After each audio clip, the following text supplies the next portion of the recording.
We're back today with another garage pull. The Silo mountain bike. It's just a mountain bike, but with not a lot of tire clearance and more of a touring bike. I don't know. Let's talk about it. This is a weird little bike. I don't know a ton about it. And it's really cool. It's a little bit small for me, a little bit on the smaller side in all dimensions. But it was too cool of a bike to pass up. Like, this paint job is crazy. I did a little bit of research into the company. They are Swiss. I could be mistaken. I tried my hardest to find this exact bike in this exact color. Couldn't do it. So maybe it's a one-on-one. I don't know. It's set up with a external generator dynamo thing over here. It's the one that like rubs on the tires.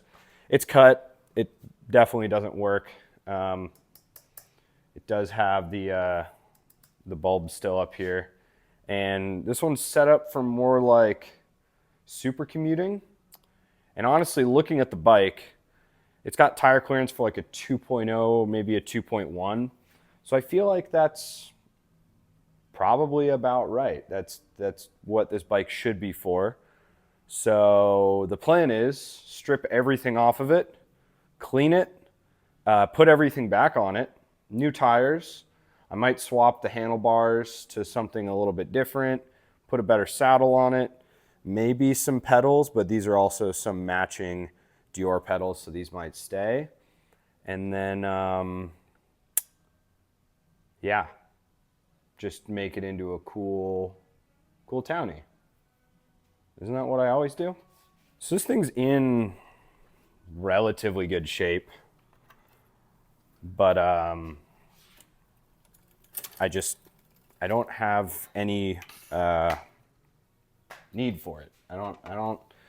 It's too small for me, and I have too many bikes, and things need to get out of the garage. So if you're watching this right now, thinking, "Wow, that's a really cool bike," and you're somewhere in the ballpark of, I'd say, like 5'7" or maybe shorter, hit me up. Shoot me a DM on Instagram, and I will sell you this bicycle for a reasonable price.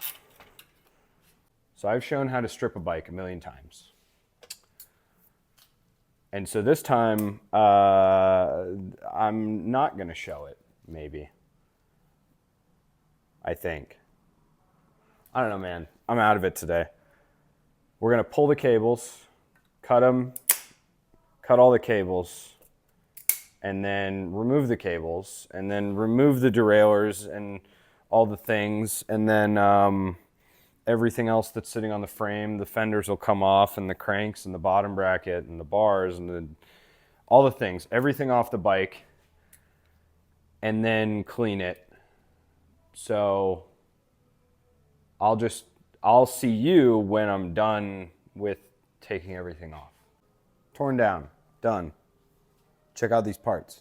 So from the bike, we have a whole Dior group set, Dior cannies, Dior friction shifters, Dior derailleur front and rear, Dior pedals. These are the wide ones, I believe, and a little upgrade, a nice little Dura Ace bottom bracket. All this stuff needs to get cleaned up. I'm going to throw it in the ultrasonic, and then we'll clean the frame. And then there's a couple things I want to talk about with this beautiful bike here. Frame cleaned. This paint job is unbelievable. Headset feels good. There was some really gnarly buildup around the bottom area. Feels very nice. While we're here, I really wanted to point out some really cool details on this bike. First off, it's called a mountain bike. I don't know why. Because it is built way more like a touring bike.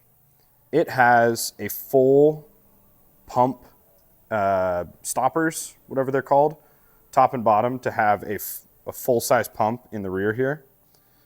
It's got a kickstand mount, which, most people don't put kickstands on a mountain bike. It's got some nice chainstay dimpling on the exterior side, to accommodate for a tight Q Factor crankset, which is pretty cool. Got this dedicated mount for a generator out here on the back, which is really cool to see. And on top of that, it also has full internal routing for dynamo or generator cabling or wiring, I guess. It's pretty cool. I thought those things were interesting about the frame, because it's called a mountain bike, but it has things like a touring bike. Maybe a Swiss translation issue, whatever. The next thing I got to work on are these wheels. I'm going to clean them up, I'm going to true them, and then we need to figure out tires. After many complications, these wheels are now cleaned and trued. The rear one, this free hub, what I think is a free hub, I don't have the tool to take it off. I actually haven't ever seen this one before. Maybe it's an old style of cassette that I wasn't aware of.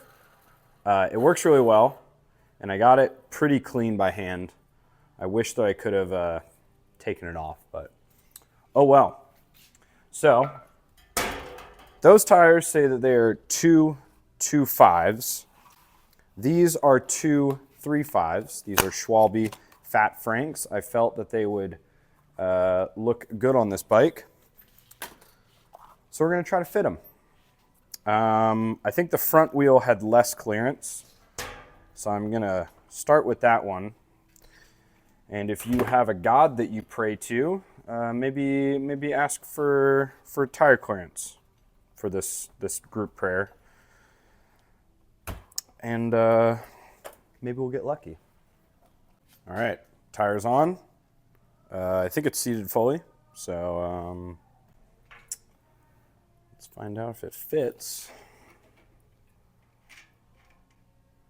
It looks like just barely. Cool. Looks like we can run the Fat Franks. Got the tires seated on the rear wheel, and now I wasn't too worried about the back. The front seemed to be, based on the measurements I took, to be a lot tighter of a clearance. And I was a little bit more worried about that than I was about the rear. But it's always good to check. And yeah, plenty of room. So currently I'm running out of time.